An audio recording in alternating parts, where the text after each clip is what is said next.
열고 마음을 열고 하나님 말씀을 100% 받아들일 수 있도록 도와주시기를 원합니다. 이 말씀이 우리의 심령에 생명의 말씀이 될 수 있도록 도와주시옵고 우리의 앞길에 등불이 될 수 있도록 인도하여 주시옵소서.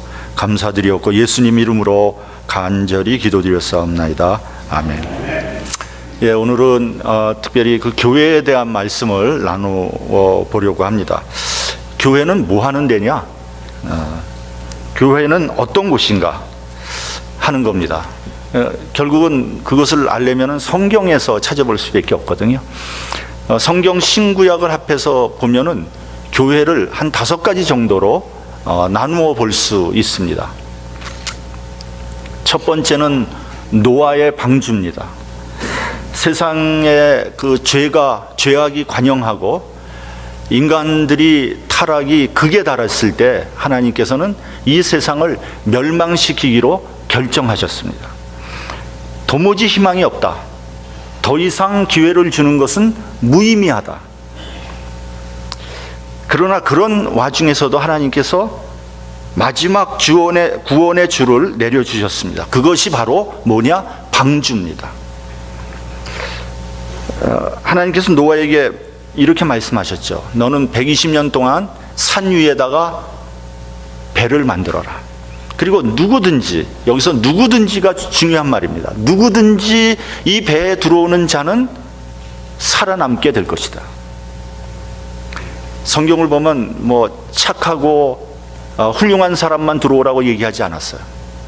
많이 배우고 부자만 들어오라고 얘기하지 않았습니다.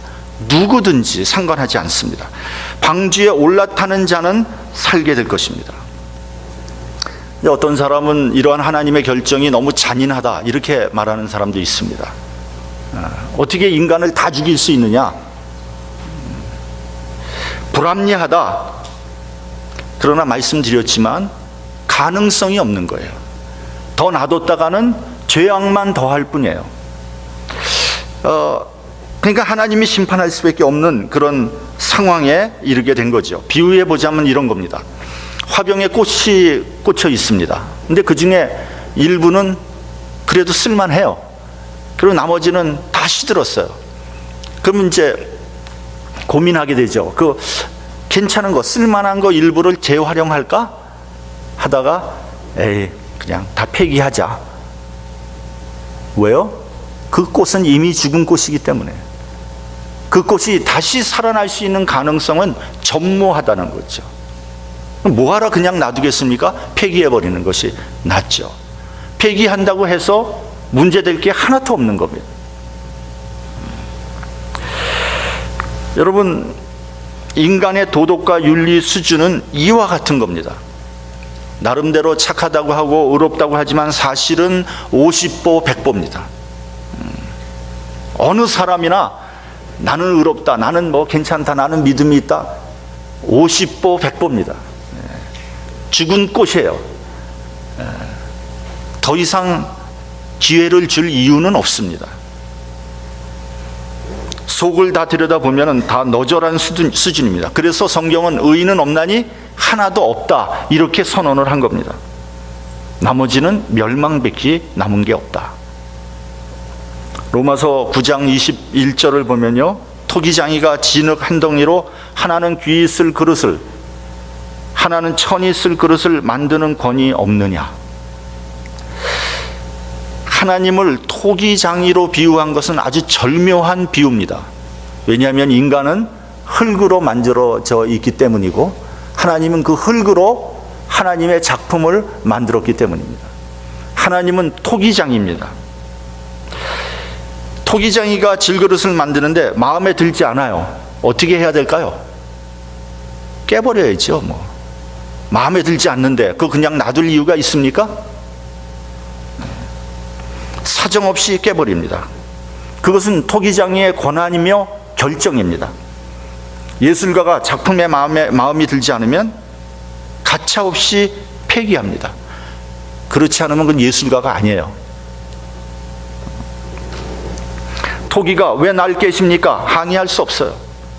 이어서 9장 22절에 보면 멸하기로 준비된 진노의 그릇을 오래 참으심으로 관용하시고, 자, 깨버리기로 결정이 됐어요. 근데 하나님께서 오래 참으셨어. 인내하셨어요. 그리고 관용해 주셨어요. 한 번 더 기회를 주자. 여러분, 이런 하나님을 블레임할 수 있습니까? 오히려 감사해야 될 것입니다. 하나님께서는 우리에게 구원의 언약을 주셨습니다. 누구든지 방주에 들어오면 살 수 있을 것이다. 다시 말하면 방주에 들어오는 것이 믿음이요 의로 본 것입니다. 이 방주가 바로 뭐냐? 교회예요. 여기서 교회라는 건 건물이 아니라 신앙의 공동체를 의미하는 거죠. 그러므로 방주가 교회라면 교회에 들어옴으로써 구원을 받게 되는 겁니다. 교회에 나오는 것을 하나님은 의로 본 것입니다. 그러므로 여러분, 기도 많이 하고 희생하고 헌신하는 것도 중요한 것이지만 그보다 더 먼저 우리가 해야 될 것은 교회에 열심히 나와야 되는 거예요. 그것을 하나님께서 의로 보셨다니까요. 어떤 사람은 한 달에 한 번 마지못해 교회에 나오는 사람이 있습니다. 이런 사람은 구원의 끈을 겨우 붙잡고 있는 거예요. 그 끈 언제 끊어질지 몰라요. 언제 끊어질지 모릅니다. 일주일에 한 번 교회에 나오는 사람은 비유를 하자면 턱걸이 하고 있는 거예요. 겨우 턱걸이 하고 있는 겁니다. 교회 모임에 빠짐없이 나오고 새벽 기도까지 나오는 분은 그만큼 열심히 믿고 있는 거죠. 그렇다고 해서 교회에 나올 때마다 은혜를 받는 건 아니에요. 어떤 날은 공치는 날도 있어요. 뭐 설교 시간에 하루 종일 딴 생각하다 들어갈 수도 있어요. 내내 설교 시간, 예배 내내 졸다가 갈 수도 있어요. 어떤 사람 그러더라고요.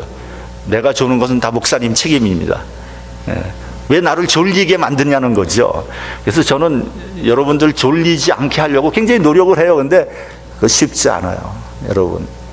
근데 솔직히 말해서 그게 왜 목사의 책임입니까? 자기가 졸아놓고 왜 목사에게 책임을 떼어넘기냔 말이죠. 근데 여러분, 졸더라도 교회에 나와야 돼요.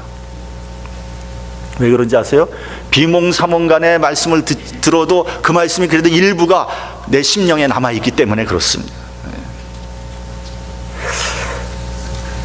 여러분, 복음을 계속 듣다 보면 뭐 다 없어지는 것 같죠? 다 잊어버리는 것 같죠? 그래도 그 말씀이 내 영혼에 남아있는 겁니다. 그러다 어느 순간 그 남아있는 말씀이 내 영혼을 뒤흔드는 거예요. 그 은혜 받게 되는 겁니다. 뿐만 아니라 여러분, 우리가 누구나 다 죽지 않습니까? 죽음에 임박했을 때 그 말씀이, 내 심령에 남아있던 말씀이 내 영혼을 인도하게 된다는 거죠.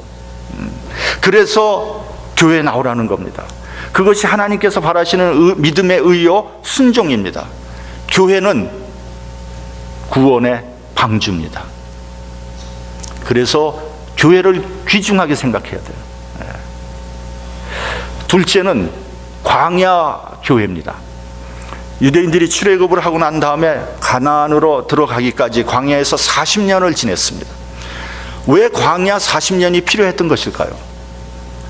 왜냐하면 과거의 노예 근성이 그대로 남아 있었기 때문이에요.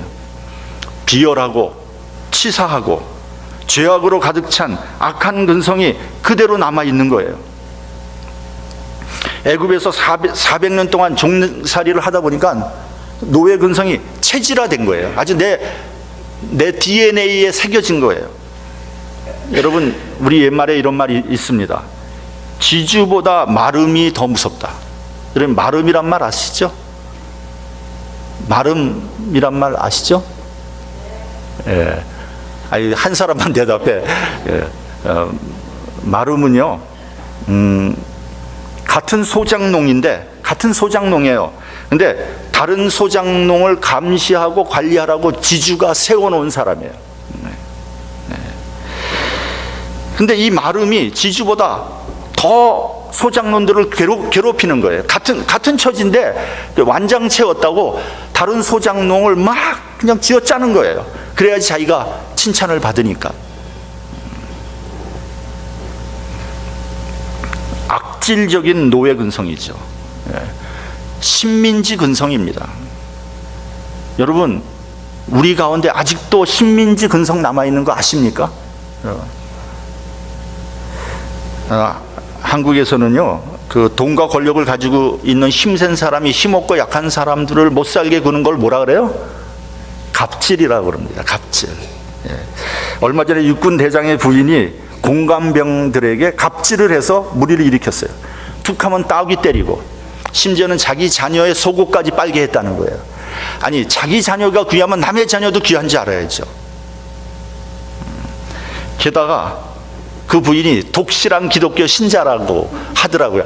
저는 도대체 독실한 기독교 신자가 무슨 의미인지를 전 잘 모르겠어요. 뭐가 독실한 겁니까 도대체? 그래가지고 또 공관병들을 주일에는 전부 다 교회 나가게 했다는 거예요. 여러분, 그런다고 예수 믿겠습니까? 반감이 더 쌓이지 않겠어요? 하여튼 예수님 망신을 다 시키는 거예요. 가지가지로 시켜요. 어제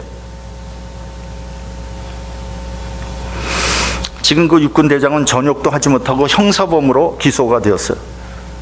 여러분, 우리 주변에도 노예 근성을 버리지 못하고 있는 사람들이 굉장히 많아요. 약한 사람에게 강하고 강한 사람에게 비굴한. 혹시 내가 그렇지 않습니까? 여러분, 노예 근성을 가지고는 가나안 땅에 들어갈 수 없어요. 그래서 40년간의 혹독한 훈련 과정이 필요했던 거죠.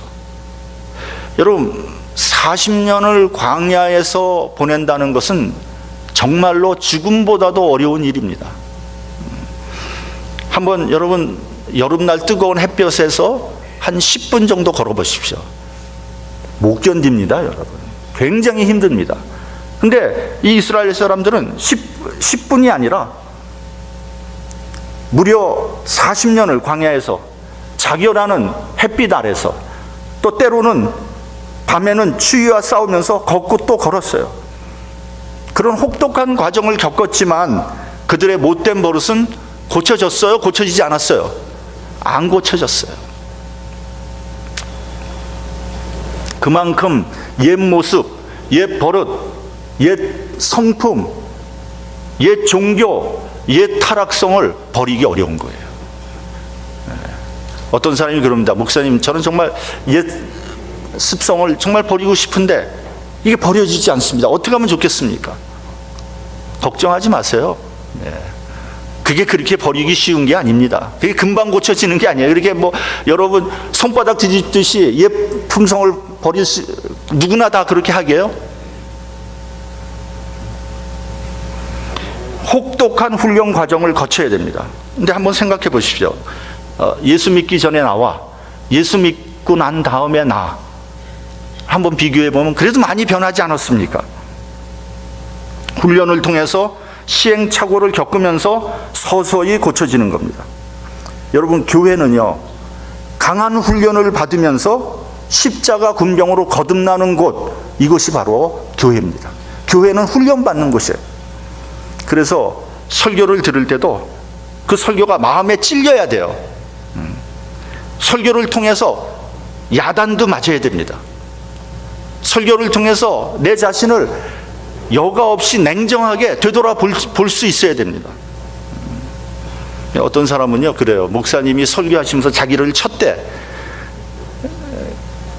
만약에 진짜 그렇다면 그 설교 잘한 설교고요, 그 설교 잘 들은 거예요.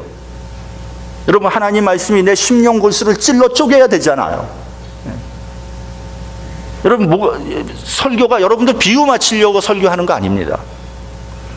설교를 듣고 내 가슴이 막 찔려야 돼요. 아유, 목사님이 어떻게 저걸 알았지? 막 이 정도로 찔려야 됩니다. 그렇지 않고는 변하질 않아요. 내 성품이 변해지질 않는다니까요.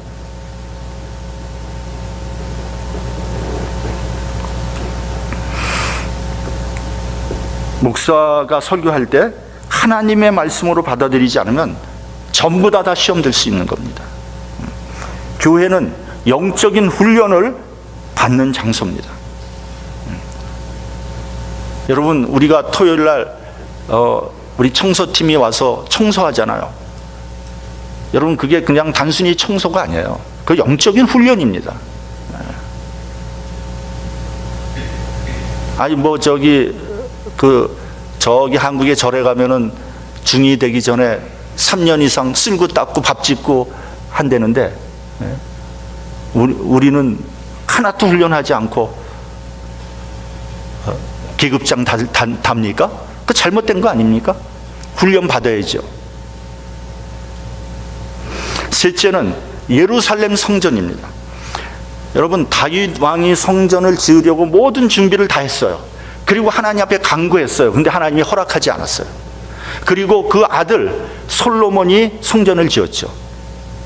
여러분, 다윗이 그렇게 모든 것을 다 준비를 했는데 왜 하나님께서 성전을 짓지 못하게 한 것일까요? 역대하 22장을 보면요, 너는 피를 심히 많이 흘렸고 크게 전쟁하였기 때문이다. 여러분, 이 말이 무슨 말이냐면, 다시 말하면 죄를 많이 진 사람이 하나님의 성전을 짓는 것은 합당하지 못하다는 거예요. 이 말씀 속에 성전에 대한 아주 중요한 의미가 담겨져 있는 겁니다. 여러분, 성전이 뭐 하는 데입니까? 여러분, 우리가 나와서 예배 드리고 이 성전에 매주 나오는데 뭐 하는 데입니까? 성전이. 성전에서 예배 드리고 찬송하고 성례하고 친교도 하고 여러 가지 행사를 하죠. 그러나 성전에서 해야 되는 가장 중요한 사역은 뭐냐면 죄를 사하는 거예요. 그래서 제사장들은 항상 소와 양을 잡은 거예요. 제물에 피를 뿌리고 백성들의 죄를 회개하게 하고 죄를 사해 주었습니다. 대제사장은 1년 된 어린 양의 피를 가지고 1년에 한 번씩 지성소로 들어가서 자신의 죄와 백성들의 모든 죄를 가지고 하나님 앞에 내놓고 하나님에게 용서함을 받았습니다. 그날을 뭐라 그러죠? 우리가 그날을 대속죄일이라고 하는 겁니다. 히브리어로 염키퍼. 여러분, 유대인들 많은 명절이 있죠. 유대인들이, 그 중에서 유대인들이 가장 중요하게 지키는 날이 언제냐? 바로 이 대속죄일입니다. 이사야서 1장 18절을 보면 여호와께서 말씀하시되, 오라 우리가 서로 변론하자. 너희의 죄가 주홍 같을지라도 눈과 같이 희어질 것이요 진홍같이 붉을지라도 양철같이 되리라. 속죄는요, 성전의 존재 이유이며 또 교회의 존재 이유이기도 합니다. 회개와 죄사함이 없는 교회는 속된 말로 안고 없는 찐빵입니다. 네 번째입니다. 네 번째는 회당이에요. 회당. 남유다 왕국이 바벨론에 멸망당했을 때 예루살렘 성전도 완전히 무너져서 폐허가 됐습니다. 대부분의 유대인들은 바벨론의 포로로 잡혀갔고요, 나머지 사람들도 전 세계 각처로 흩어지고 말았어요. 그것을 뭐라 그러냐? 유대인 디아스포라라고 말을 하는 거예요. 그때부터 시작된 거예요. 그들은 성전에 가고 싶어도 돌아갈 성전이 없었어요. 그리고 돌아갈 수도 없었습니다. 그때부터 유대인들은 각처 자기네들이 거하는 데에다 회당을 짓기 시작했어요. 그리고 하나님의 말씀을 가르치고 배우기 시작한 거예요. 회당은 유대인들의 교육의 현장이 되었습니다. 랍비를 중심으로 유대인들은 하나님의 말씀을 집중적으로 공부하고 치열하게 토론하는 문화가 이때부터 시작된 겁니다. 지금도 유대인들이 있는 곳에는 항상 반드시 회당이 있습니다. 교회는요, 하나님의 말씀을 가르치고 배우는 교육의 현장입니다. 다섯째는 초대교회입니다. 초대교회의 가장 큰 특징은 전도하고 선교하는 교회였다는 거예요. 오순절 날에 성령이 바람같이 불같이 임하게 된 다음에 성도들은 성령 충만해서 전도하기 시작했어요. 사도행전 1장 8절을 보면요, 오직 성령이 너에게 임하면 너희가 권능을 받고 예루살렘과 온 유다와 사마리아와 땅 끝까지 이르러 내 증인이 되리라, 이렇게 되어 있습니다. 성령이 임하면 예수의 증인이 되리라 라는 말씀이에요. 우리가 여기서 눈여겨봐야 되는 구절이 뭐냐면요, 예수의 증인이 된다가 아니라 되리라, 미래형입니다. 다시 말하면 약속입니다. 너희가 성령 충만하고 은혜를 받으면 예수의 증인이 될 것이다 라는 약속을 해주신 거예요. 그렇기 때문에 여러분, 예수의 증인이 되기 위해서는 우리가 먼저 은혜를 받고 성령 충만해져야 된다는 거죠. 성령 충만해지면은요, 전도할 수밖에 없어요. 여러분, 우리나라 옛말에 이런 말이 있습니다. 소금 먹은 사람이 물을 켠다. 소금 먹었으니까 목이 마르잖아요. 예? 그러니까 물을 먹을 수밖에 없는 거예요. 여러분, 복음이 여러분 안에 들어가면 여러분, 그 복음의 생명력이 여러분을 가만 놔두질 않아요. 전도할 수밖에 없어요. 저는 이 설교를 준비하면서 제 스스로 회개했습니다. 우리 성도들이 전도를 하지 않는 것은, 전도해라 해도 전도하지 않는 것은 은혜를 받지 못했기 때문에, 성령 충만치 못했기 때문에, 제가 여러분들을 성령 충만하게 해드리지 못한 거예요. 또 여러분들도 스스로 열심히 하나님 앞에 나가지 않은 거예요. 그러니까 안 믿는 사람 만나도 예수님을 증거하지 않는 거죠. 목이 마르지 않은데 누가 물을 찾겠습니까?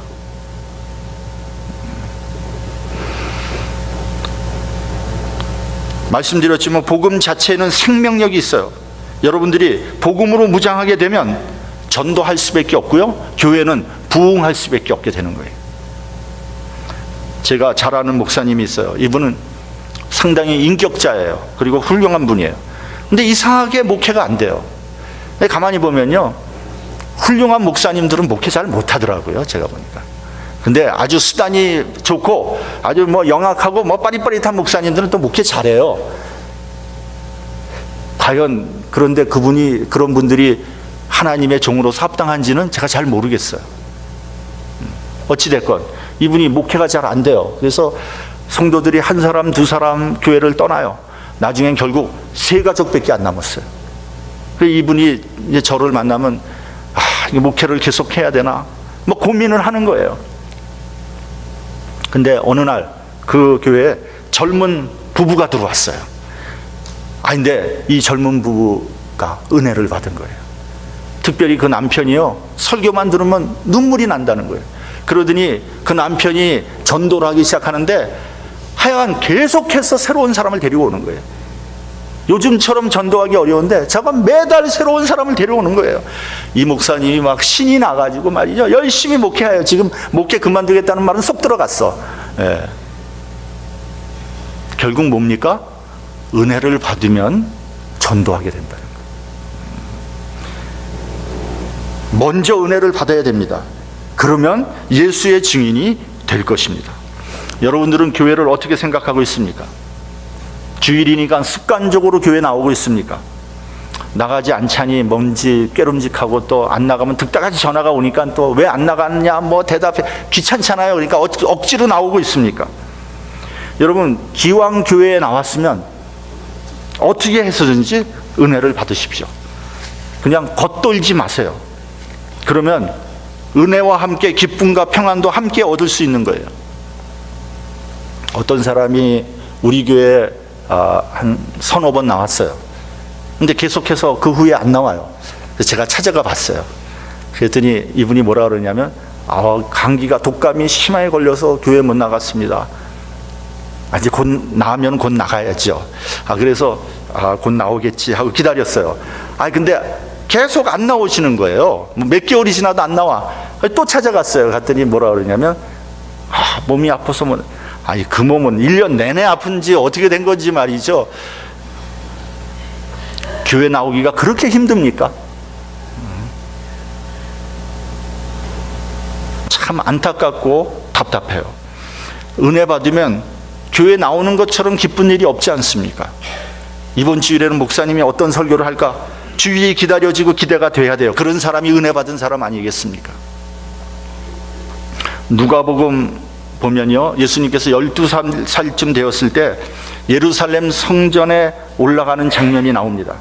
어린 예수님은 성전에서 랍비들하고 하나님 말씀을 배우면서 토론하는 것이 너무 재미있어서 부모도 다 잊어버린 거예요. 그 안중에 없어요. 고향으로 돌아가는 것도 다 잊어버린 것 같아요. 그래서 요셉과 마리아가 이제 고향으로 돌아가다 보니까 예수님이 안 계신 거예요. 아무 막 찾아도 없어요. 그래서 돌아가서 다시 예루살렘 성전에 갔더니 사흘 만에 그 예수님이 랍비들하고 막 토론하는 것을 본 거예요. 그리고 책망을 합니다. 어찌하여 우리에게 이같이 하였느냐? 보라, 네 아버지와 내가 근심하여 너를 찾았노라. 그때 예수님께서 어떻게 대답하셨습니까? 내가 내 아버지 집에 있어야 될 줄을 알지 못하셨나이까? 여러분, 우리 권사님들 많은데요, 그 아들이나 며느리나 딸이 우리 어머니 어디 가셨지? 어디 가시나? 어디 가시? 성전에 있지. 이렇게 돼야 되는 거예요. 그게 정말 은혜 받은 사람이거든요. 시간 나면 성전에 오고 기도하고, 괜히 교회에서 배회하고 교회 지키고.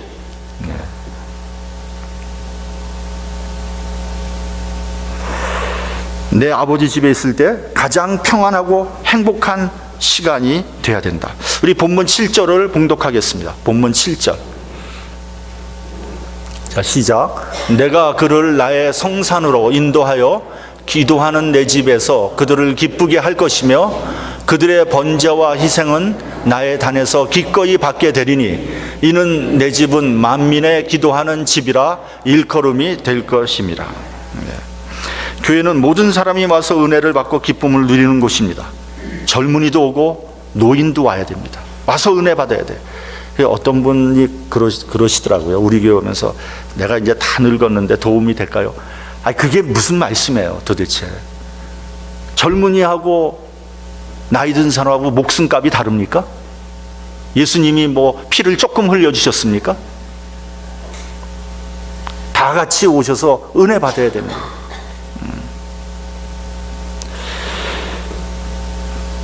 가난한 사람도 오고 부자도 와야 돼요. 주인도 오고 종도 와야 되는 것이 교회입니다. 착한 사람도 오고 악한 죄인도 와서 회개하고 은혜 받아야 되는 것이 교회입니다.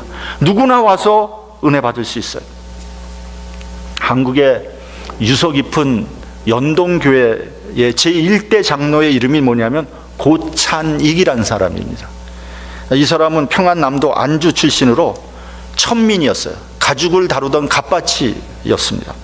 그는 젊었을 때 건달, 술취정병이 남봉꾼이었는데 하도 문제를 일으키다 보니까 관가에 끌려가서 매를 치도곤 맞아서 벙어리가 됐어요. 그래서 예수 믿고 병 고치고 새 사람이 됐습니다. 북장로교회 선교사로 파송된 게일 목사님이 이런 말을 했어요. 내게 노벨상 추천 권한이 있다면 나는 고찬익 장로를 추천하겠다. 이 고찬익 장로가 종로 오가야에서 살던 갑바치들이 이렇게 거기에 모여 살았대요. 그들을 전도해서 연동교회가 날로 부흥을 했대요. 천민들은 자신들도 예수만 믿으면 고찬익 장로와 같은 훌륭한 사람이 될 수 있다는 믿음과 희망을 가지고 연동교회에 몰려들기 시작했대요. 근데 그는 천민만 전도한 것이 아니고요, 양반들도 많이 전도했다고 합니다. 대표적인 사람이 평안도 관찰사를 지낸 박승봉 대감이라는 사람이었는데 그는 고찬익의 간증 설교를 듣고 회심하여 나중에 그 옆에 있는 안동교회 장로가 되었다고 합니다. 고찬익 장로는 게일 목사의 추천으로 평양신학교에 입학해서 목사가 되기 위해서 열심히 공부를 하다가 병을 얻어서 그만 중간에 죽고 말았습니다. 게일 목사는 자신이 만난 사람 중에서 가장 훌륭한 기독교인이었다고 수레를 했다고 합니다. 여러분, 과거 이스라엘에서는 이방인과 장애인 그리고 여성은 성전에 들어갈 수 없었습니다. 차별한 거죠. 그러나 하나님은 누구든지 성전에서 예배 드릴 수 있으며 그들의 번제와 희생을 기쁘게 받으시겠다고 말씀하셨습니다. 누구든지 신령과 진정으로 하나님 앞에 나와서 예배 드리면 하나님께서 은혜를 주시고 복을 내려주십니다. 내 집은 만민의 기도하는 집이라. 여기서 기도한다는 의미는요, 중보 기도를 의미하는 거예요. 우리가 성전에서 기도하면 하나님께서 들으시고 응답해 주십니다. 그 기도로 인하여 내가 복을 받고요, 우리 가정이 복을 받고요, 성도들이 복을 받고요, 사회가 복을 받고 나라가 바로 될 것입니다. 솔로몬은 성전을 완공하고 난 후에 하나님 앞에 이렇게 기도했습니다. 주의 백성이 성전을 향하여 기도할 때 주는 그 간구함을 들으시고 죄를 사하시고 은혜를 베풀어 주옵소서. 하나님께서는 우리의 중보 기도를 들으시고 응답해 주십니다. 여러분, 바른 신앙이라는 것은 말씀 중심, 그리스도 중심, 십자가 중심, 그리고 교회 중심의 신앙입니다. 교회를 사랑하는 저와 여러분이 되시기를 주님의 이름으로 축원합니다. 기도하겠습니다.